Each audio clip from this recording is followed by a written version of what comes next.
So let's talk about the removal of the books of the Bible, Constantine, the Council of Nicaea, and the establishment of the Christian church. So here are the facts, and they're pretty wild. In 312 AD, Emperors Constantine and Licinius granted Christians legal protection throughout their empires after Constantine's conversion to Christianity.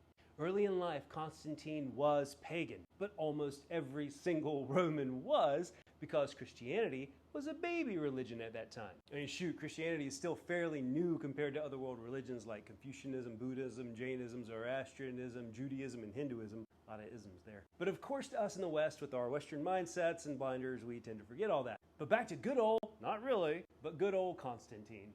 Yes, Constantine probably saw that Christianity and the establishment of the Christian church offered means to power by centralizing worship under one God, one emperor, all that kind of stuff.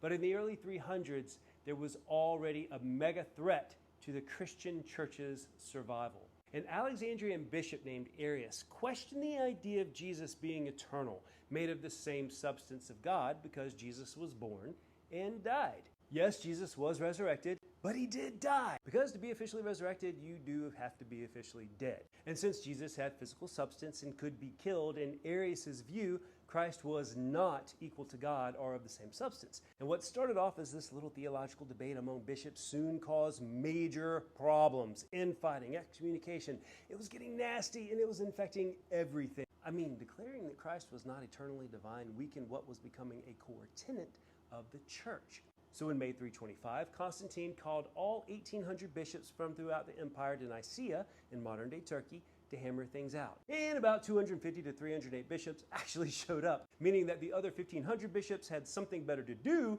than steering the course of the Christian church. But those present did get down to business, debating, casting votes, hammering out doctrine and law collectively for the first time in church history. By August, the council established Jesus was equal to God the Father, being made of the same substance, and recognized the full divinity of Jesus Christ, resulting in the original Nicene Creed. They also established about 20 rules for discipline for clergy and believers, and the date Easter would fall on. But this was not a mild-mannered meeting. Allegedly, St. Nicholas, yes, one of the inspirations for Santa Claus, got so mad at Arius during the debates that he walked across the room and slapped him in the face. So be good for goodness sake, or Santa Claus might deck you in the mouth.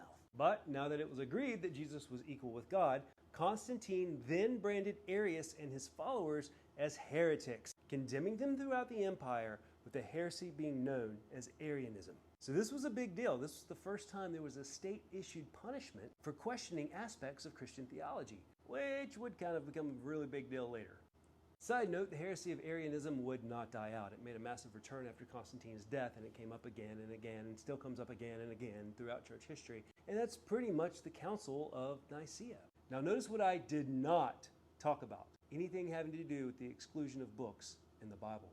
It wasn't discussed. Because it wasn't until the 5th century that most churches came to a basic agreement on biblical canon, even though the majority of it was established between the 3rd and the 4th century.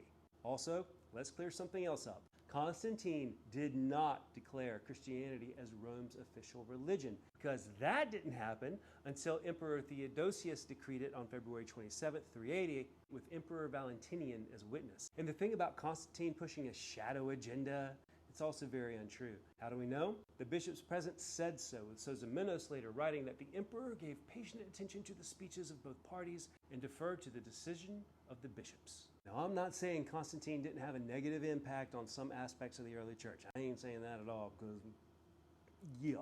But what I am saying is that Constantine has become kind of like this catch-all for a bunch of silly conspiracy theories about the Bible's history. But in general, there's just a ton of misconceptions about the Bible's creation out there. But the wild thing is, the Bible's actual history is crazier than most conspiracy theories. And I actually teach a 2-hour workshop and a 12-hour course online on the Bible's real history. And it's designed for believers to dive into the history and the facts that they often don't hear in church. So if you're interested in joining, just go here and go there and sign on up. It's by pay whatever you want donation, with 100% of proceeds going to our overseas mission and charity work. Can't wait to see you in the workshop, because the real history of the Bible will blow your mind. God bless. See you soon.